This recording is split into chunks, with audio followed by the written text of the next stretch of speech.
What's going on, child? It's your most favorite diabetic YouTuber in the whole entire world, back with another video. Not today, the actual for y'all, but of course this one's a little bit different. Now this one's only different because today we are checking out the federal informant who became a serial killer.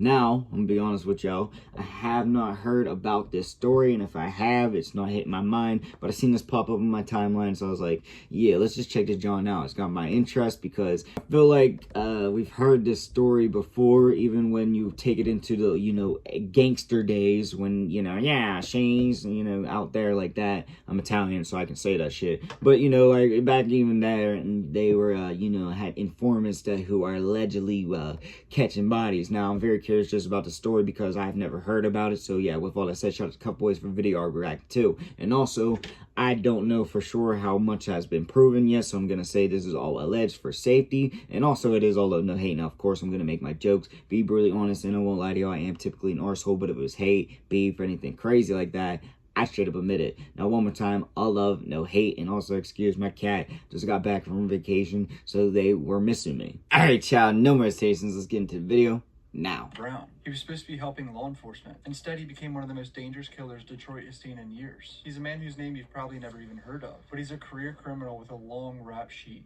including violence, drugs, and DUIs. He should have been in prison, and he was for a short while, until the justice system decided he'd be more useful as a snitch and let him out to roam the streets, a decision that would age like milk. But let's rewind a bit to start from the beginning. While Brown was supposed to be gathering intel on gangs and drugs, he was instead racking up probation violations and continuing to commit crimes as if he were above the law. Each arrest would result in a little more than a slap on the wrist and an early release. It was only when the bodies started to mount up that authorities realized they may have made a mistake. And even then, they realized it was far too late. This wild, disturbing, and honestly infuriating case exposes just how messy things can get when the justice system tries to play both sides, and when a violent criminal plays them back. This is the informant who turned into a serial killer. Like most violent criminals, Kenyal... Low-key, he did, I'm not promoting it or anything, he did hit them with, how you gonna finesse a god dang. Brown wasn't born evil. He grew up in the small city of River Rouge in Wayne County, Michigan, and was part of a large family with several brothers and sisters. Brown was also a gifted athlete during high school, particularly when it came to basketball. Even the brother of one of his alleged victims, who grew up with Brown, couldn't deny his talent,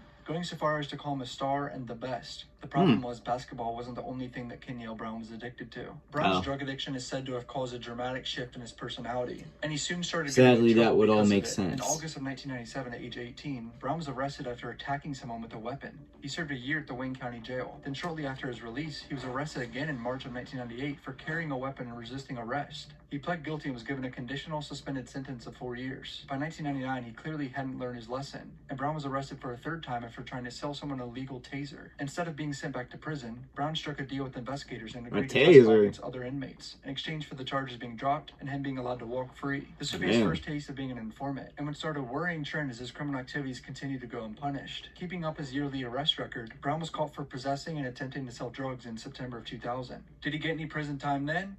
Of course not. After providing details of other crimes being committed in the area, he was let go again. It didn't take long for Brown to find himself in handcuffs though. It was a new year, but not a new Kenyal Brown. In February of 2001, he caused a car accident which severely injured one person and took the life of another. This time his crimes were serious enough that they could not just be swept under the rug. Brown tried to run from the scene, but was arrested and charged with a string of offenses, including second-degree murder, resisting arrest, intentionally inflicting moderate injury resulting in death, driving without a license, and illegal weapons possession. Ultimately, the charge of second-degree murder was dropped, but as a habitual offender, Brown was sentenced to 10 years in prison for the other charges. He was paroled in 2010, and there were signs that his long stint in prison had possibly reformed him. 3 years went by without an incident. Then in 2014, he was back at it. Brown was arrested in Detroit for illegal possession of weapons. This might have been the nail in his criminal coffin, as under the Armed Career Criminal Act, he was sentenced to life in prison. However, the Supreme Court deemed the sentence to be unconstitutional, and after pleading guilty, Brown was given 21 years behind bars with a trial period of just 2 years. During this time, despite Brown claiming to suffer from a mental disorder and calling himself by his dead brother's name, the Bureau of Alcohol, Tobacco, Firearms, and Explosives, aka the ATF, decided Brown would be the perfect candidate to become an informant. If you're new to the channel, please hit subscribe. I appreciate the support. Back to the video, boys. So after serving the minimum of 2 years, Brown was a free man once more. Even after violating his parole and being sent back to prison 3 months later, the Bureau stepped in to have him released again because of his status. 3 months later.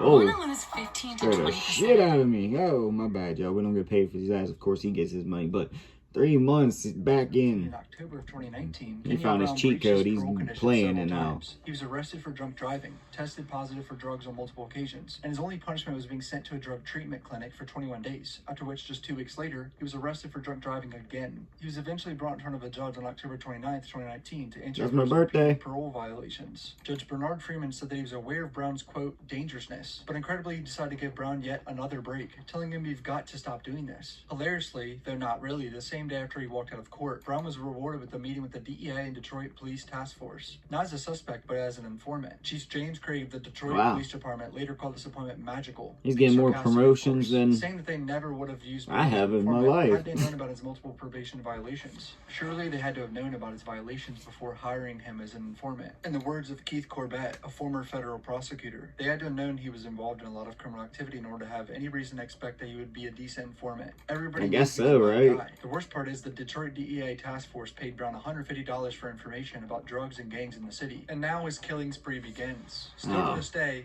the motive is unclear, but here we go. On January 30th, 2020, Brown had returned to his hometown of River Rouge and visited some childhood friends. 48-year-old Dorian Patterson and his brother Gerald at an address on Beechwood Street. Patterson was quoted saying, "A few months ago he popped up out of nowhere and started hanging around my house. He and my brother would sit in the living room drinking beer. There didn't seem to be any problems." That changed on January 30th. They were later joined by 2 other people, 52-year-old Kimberly Green and 44-year-old Clifton Smith. Gerald left for work while others drank alcohol and partied later into the evening. At some point there was an altercation and things turned violent. Brown, who had a gun on him, no shock there, fatally shot his childhood friend, Dorian Patterson, as well as Kimberly Green. He also severely wounded Clifton Smith, shooting him 23 times, but miraculously, Smith managed to get away and flag down a passing police car. Smith would later recover from his injuries. When Gerald returned home, he was confronted by a crime scene. The police asked him who was wearing an army fatigue jacket, identified by Smith as the shooter, and Gerald knew it was Kenyelle. Tragically, Kimberly Green's daughter, Brianna Green, said her mother was just in the wrong place at the wrong time.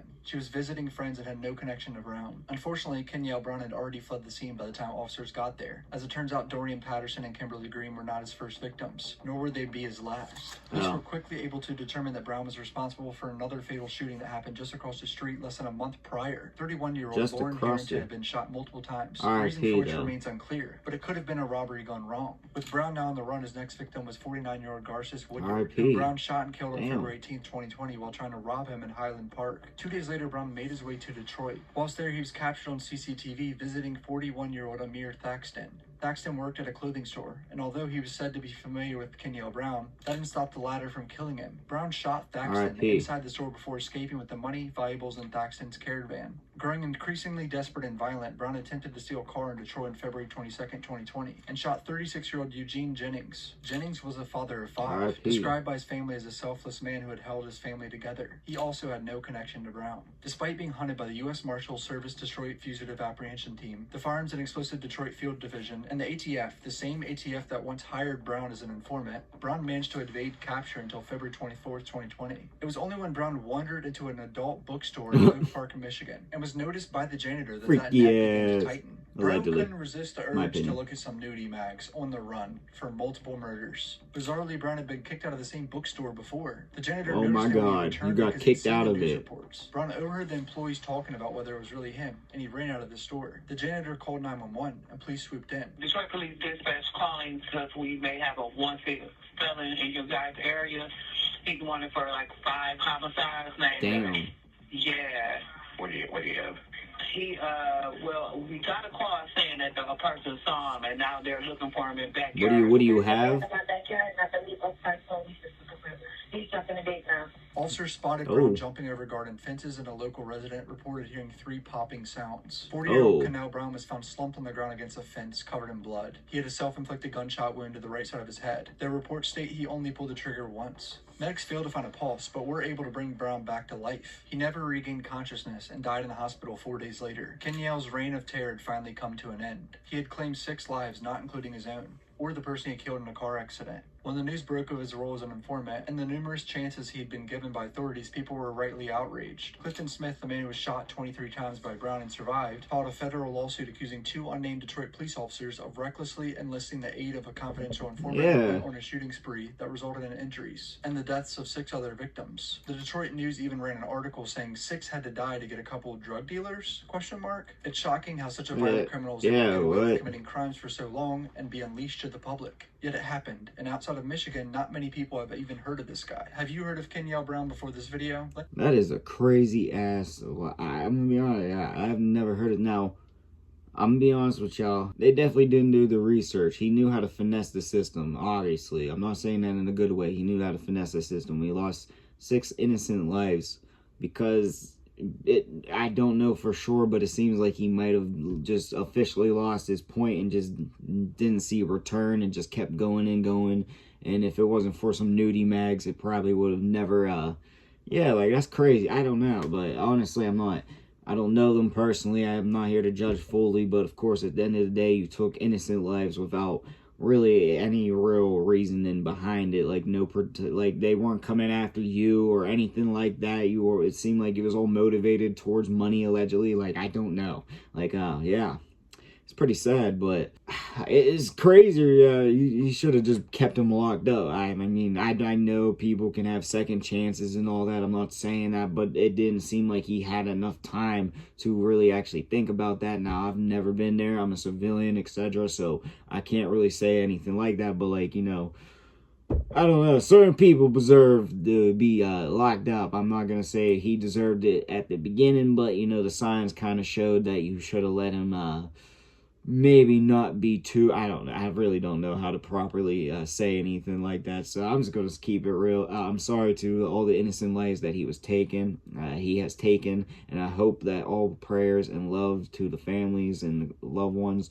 I'm sorry I learned this body's kicking in right now. I apologize to worst timing, but yeah, love and condolences to all the families and to the ones that we lost in this video. But this shit is wild. I would know everything about this, from the whole informant to etc. It's just mind-blowing and insane, and I would have never heard of this story if it just didn't pop up in my timeline. So really, that's all I got for y'all, but let me know what y'all think in the comment section down below. Also in the comments, your boy can make all kinds of videos, so comment you want to see. And yeah, that's all I got for the video. Peace.